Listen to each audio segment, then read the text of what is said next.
አንድ ሰው በጣም ወንጀለኛ ነው። 7 ሰዎች የገደለ ወንጀለኛ ነው። ስንት ሰው? አሁን ሊናዘዝ ወደ አንድ ካህን ሄደና አባቴ ፍቱኝ መናዘዝ ፈልጋለሁ ኃጢአቴን አላቸው።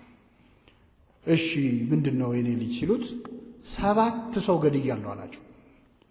የሚገርማችሁ ካህናት በጣም ብዙ ኃጢአት ከመስማታቸው የተነሳ በሆነ ኃጢአት አይደነቁ።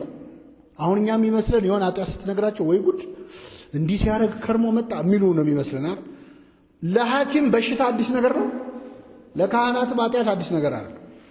ይሄ ልጅ ግን 7 የገደለው በአጋጣሚ ከተሾሙ ዓመት ያልሞላቸው ገና ወጣት ካህን ጋር ነው ሄደው እና 7 ሰው ገድያለሁ ሲላቸው በስመ አብ ወወልድ ወመንፈስ ቅዱስ 7 ብለው ደነገጡ። ሲደነግጡ እኚህ ሰውዬማ አጋልጠው ይሰጡኛል ብሎ እሳቸውንም ገደላቸው። ሲደመር ስንት ሆነ? አሁን 8 ሰው ገደልኩ ብሎ ደግሞ ሊናገር ወደ ሌላ አባት ሄደ። ሌላ ካህን ጋር ሄደና አረጋዊ ካህን ናቸው፣ ብዙ ዓመት ያገለገሉ። አባቴ 7 ሰው ገደልኩ 7 ገደልኩ ብዬ ለሆኑ ካህን ስናገር አደነጋገጣቸውን ሳየው ሊያጋልጡኝ ይችላሉ ብዬ እሳቸውንም ገደልኳቸው። በድምሩ ስንት ሰው ገድያለሁ ሲላቸው ወይ ይሄ ነው ያሳሰበ፣ ይሄ እኮ በጣም ቀላል ነው አሉት። ምክንያቱም 9ኛ እንዳይሆኑ ማለት ሰውየው አያያዙ ያምርም አይደለም። ስለዚህ ወይ እቺ ነች ያሳሰበች፣ አይዞ አንተ ትንሽ የሚፈታተነ መንፈስ አለ፣ ጠበል መጠመቅ አለብህ፣ ጠበል አጠምቃለሁ ከዛ ትሄዳለህ አሉት። ደስ አለው። ከዛ ይዘውት ሄዱ። ጫካ አለ፣ ጫካውን አለፉ። ከዛ የሆነ ጉድጓድ ጋር ደረሱ። ከዛ እዚህ ጉድጓድ ውስጥ ጠበል አለ ከስር ያስቀመጥኩት፣ በገመድ አወርዳለሁ ቀድተህ ታመጣለህ አጠምቃለሁ አሉት። በገመድ አወረዱት። ከዛ ሰውየው ወርዶ ጠበሉን ሊቀዳ ሲል ምንም ጠበል የለም እዛ ቦታ ላይ። ከዛ ኧረ ጠበል የለም ብሎ ሲመለስ የወረደበትን ገመድ ሰብስበውታል። አባ አንተ እዛው ነው መቆየት ያለብህ አሉት። አሰሩት ማለት ነው። አሁን እኛ አባት ይገርማቸዋል። በቀን አንዴ ማታ ማታ ይመጡና አንዲት ኮዳ ውሃና አንዲት ዳቦ ይወረውሩለታል። ውስጥ ሆኖ ይዝታል። ልውጣ ብቻ ይላል፣ ደምህን ማፈሰው ይላል። እሳቸው ይመጣሉ። በቀን አንዴ አንዲት ዳቦ ይሰጡታል። በቀን አንዴ በላ ማለት ምን እያደረገ ነው?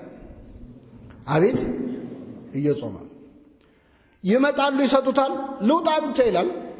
እየዛተ 7 ቀን 14 ቀን 21 ቀን 28 ቀን ብዙ እየጾመ ሲመጣ ስድቡ እየቀነሰ መጣ። ከዛ ምን አላቸው? ነገ ሲመጡ መጽሐፍ ቅዱስ ይዘውልኝ ይምጡ አላቸው። በቃ መታሰሪ ካልቀረ ቢያንስ ላንብባል። አሁን ይሄ ሰው ቁጭ ብሎ ከኦሪት ዘፍጥረት እስከ ዮሐንስ ራእይ ማንበብ ጀመረ። ሲያነብ ልቡ መሰበር ጀመረ።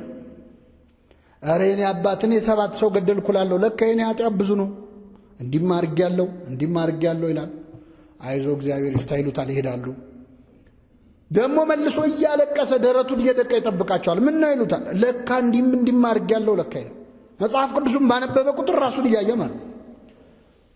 ከዛ ከብዙ ጊዜ በኋላ ከዓመት በላይ ሰውዬ ሲጾም ሲጸልይ ከቆየ በኋላ አንድ ቀን እኛ አባት ሲመለሱ የለም እዛ ጉድጓድ ውስጥ።